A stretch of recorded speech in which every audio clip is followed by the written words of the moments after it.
Often, I think it's an important place for us to stop and really reflect as leaders about how much we really know about an employee's perspective on our mission and our values and our heritage. We need to get curious. We need to start asking some questions. I think it's a great opportunity for you to just walk around your organization, maybe pop into some different team meetings, ask some questions around how would you describe our mission?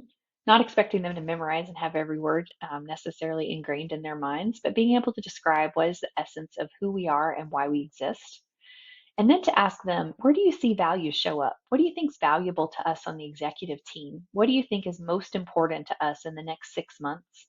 It's really interesting because employees are interpreting all of the information that they're hearing from you as the executive team to mid-level leadership, and they're trying to understand the different parts and pieces that what that means to them. So they will put their own words around it.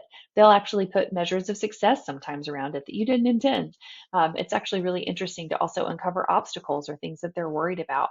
So listening and really connecting to employees to understand how's the mission being lived out every day? What are the things that are important to you about who we were and what are some fun stories that you remember people telling or things from past?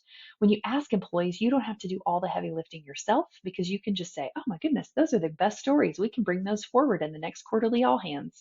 Or these are some of the critical things that you've been wondering about the mission. Let me help you by uncovering some of the things we've been talking about at the leadership level.